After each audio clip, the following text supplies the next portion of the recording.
We move into 1976. The 80s are approaching. And in this video, we're going to be looking at the top opening novelties, two of them, as usual, for this year. And we're going to see how they affected chess and the evolution of chess. Make sure you like this video and subscribe. Be very kind. Remember, press that button wherever it may be. And we'll move on into example number 1. So, in this example, we have two quite famous players. You have Byrne here, Robert Byrne, who was a very famous player from America, Grandmaster from America, and it's his idea we're going to look at. But I have to say, both the examples this year are quite computer-like, and with new analysis they can be improved even, showing the power of computers. So there is Mr. Byrne. And his opponent is a very famous player Geller, and there you can see Geller in his pick from Wikipedia. Having a little toke on a rollie by the looks of it there. You couldn't get away with that nowadays, could you? The gold smoking days. So both very strong players. I'm sure you've heard of them before.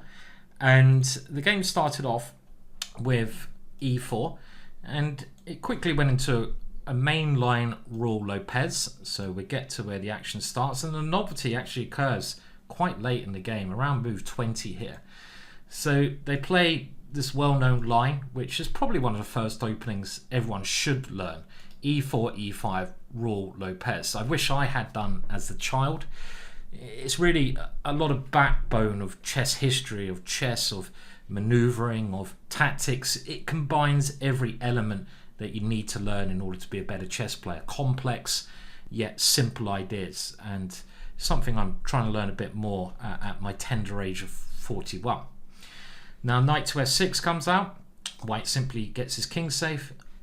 Bishop e7. The bishop can also go to c5, which is a more aggressive square, but the downside of moving it to c5 is that this knight can getting a bit of a horrible pin. That can't happen here.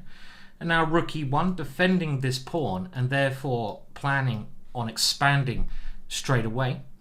b5, the typical move to push and gain space, push the bishop away. Castles, and soon black will try to win the bishop on b3. Something that you don't really want to allow for white. That bishop's very strong, so c3 combines the idea of keeping the bishop and preparing the advanced d4, and white's trying to do without playing d3 to save a tempo. But the downside of this is it allows the Marshall Gambit, and this is what Geller plays, the Marshall Gambit. So this is a very theoretical battle at this stage. Black gains space, but white wins a pawn. White wins a pawn by exchanging on this square and now grabbing the pawn on e5. Black takes that knight, and after c6 you can see maybe already what black's compensation is. First of all, white's pieces are sleeping here, so black's up in tempo. Secondly, black's bishop has a fantastic diagonal when it moves there, and the queen can come in to start an attack. So black's pieces are very dangerously placed. Now the modern interpretation of this gambit is draw. It's been so heavily analysed, 30, 40 moves deep, that it's only going to appeal to certain players who have great memory and the willingness to spend weeks, if not months, memorizing and learning it. Not something I personally would like to do. I avoid this because you really need to have a good memory for this position, and I like my beer, so the grey matter's not always as sharp as it should be. But it's got a great history, and now even d3 is a trendy move, but d4 looks very logical, and now we see black's idea: bishop d6, the rook comes back, queen h4, threatening this pawn. h3 would run into some horrible sacrifice, so you have to weaken the light squares with g3. The queen now comes here, and black would love to now attack on the light squares like this. Very scary looking position this for white. I wouldn't be happy playing this. And again, just to show you some of the modern ideas, rook e4 is a modern idea now to come over to h4, but bishop e3 is one of the old main lines. Black continues by throwing the bishop into g4, and now white walks a tightrope by going queen d3. And the important idea of this is if bishop f3, your queen can at least come back to f1 to stop those ideas. Black gets his last piece into the game. f5 is another idea, but rook and a e8. The rook stays here to help the f-pawn. All the black's piece is doing something. This has all been seen before. This is even how developed chess opening theory was in 1976. Quite developed. Knight d2. The piece comes out. Rook e6. Getting ready for a rook swinger and an attack against h2. And now c4.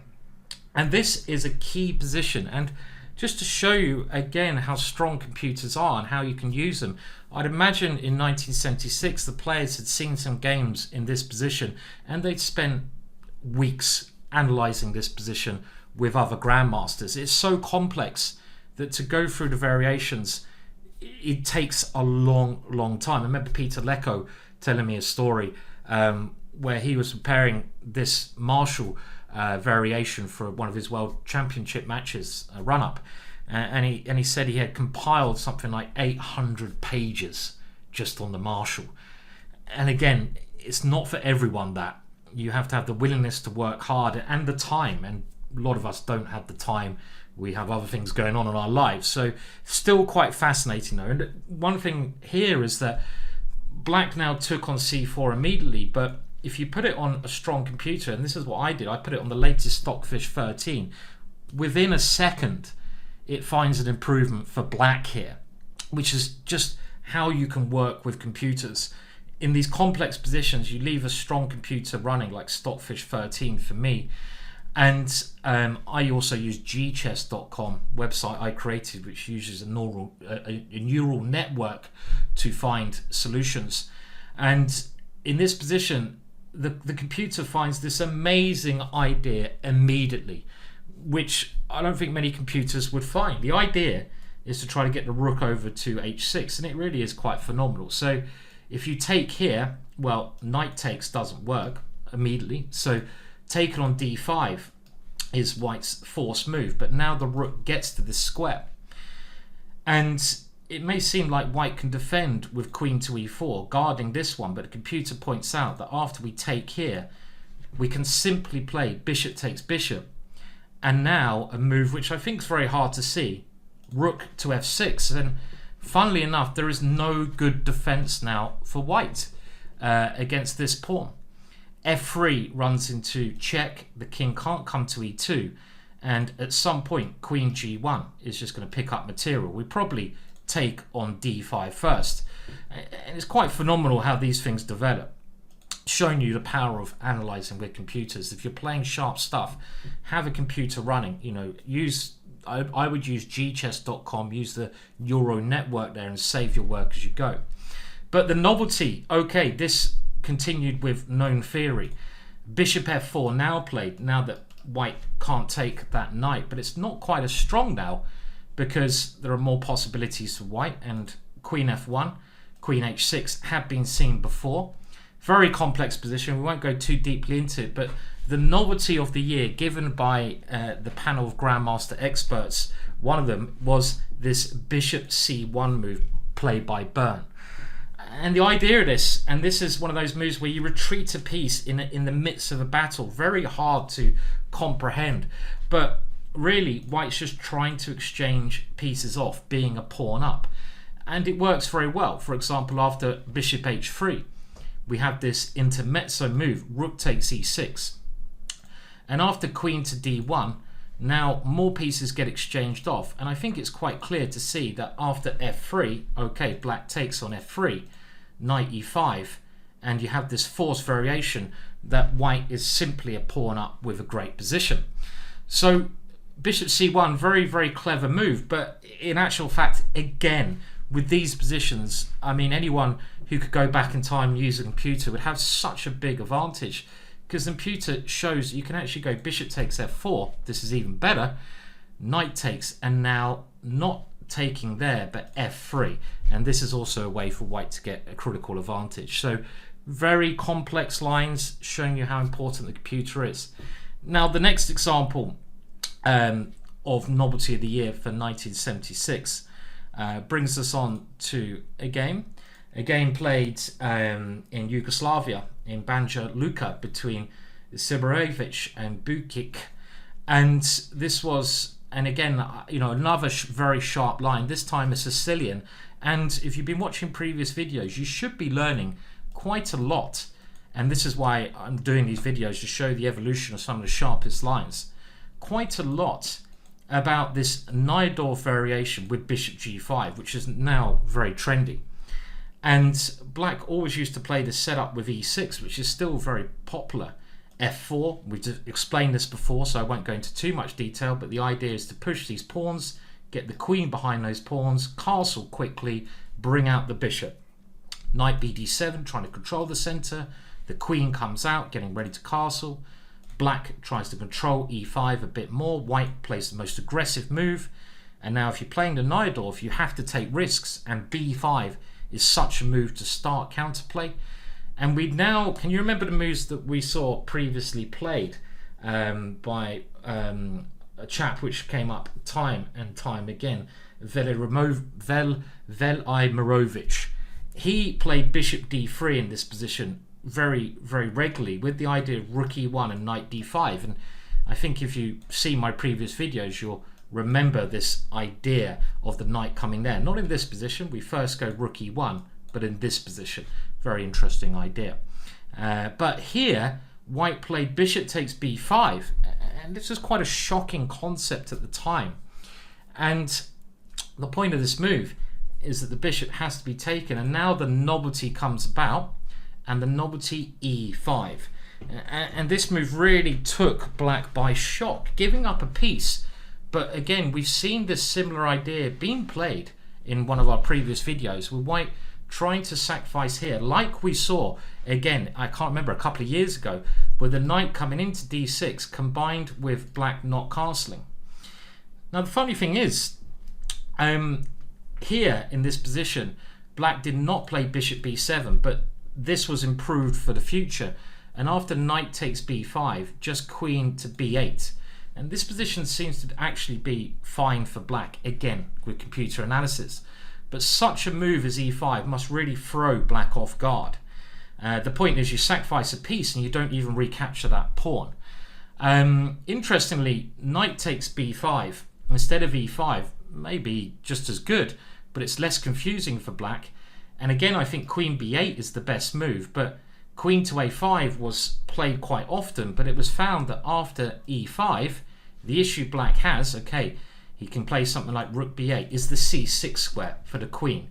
And in other examples with the queen here, you have better protection for black over the c7 square, but this was found to be a very strong theoretical idea, and I'm sort of zooming through a little bit of how this variation advanced. So it was therefore found that after here, knight takes b5, the queen should always go to b8, but it took a long time for black to find this move without computers, just keeping this flexibility along these lines. But let's go back to the game, because it was a stunningly played game, and I think the experts sometimes didn't just award the result to the opening move, but the subsequent play in the game. And Sibarevic played fantastically in this game. And let's just see, I've got a puzzle coming up for you. So the game continued e5, bishop b7 should have been played, but queen b8 now was played. And this just allowed white to take on f6, which he could have stopped playing those other lines. Pawn takes, and now beautiful chess by white. White brings in his pieces to try and force an opening in the position. h5 played to stop the queen coming there. Now let's just have a look what happens if black takes on g5. Well, we've got to look at brute force variations here. And the whole point of putting the rook here is to slam dunk it into e6 check. And the king can't really move because you lose your queen. And the point of this is, now the queen comes to h5, forcing line. And now king to d8 and knight to c6 simply wins the queen.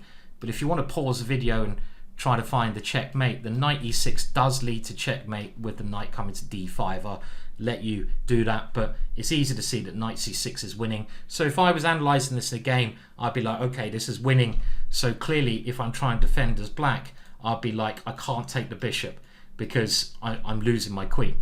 So h5 played, and now white keeps the pressure up.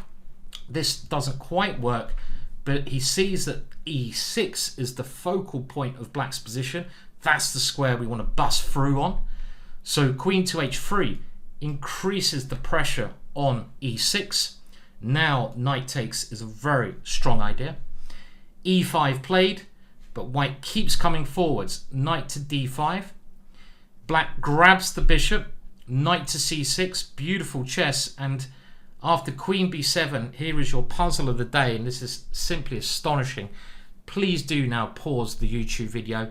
Please do now take your time.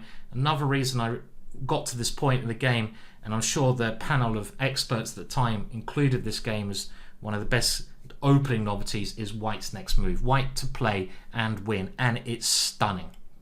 I'm going to tell you the solution now. It is rook takes e5 check. Simply beautiful.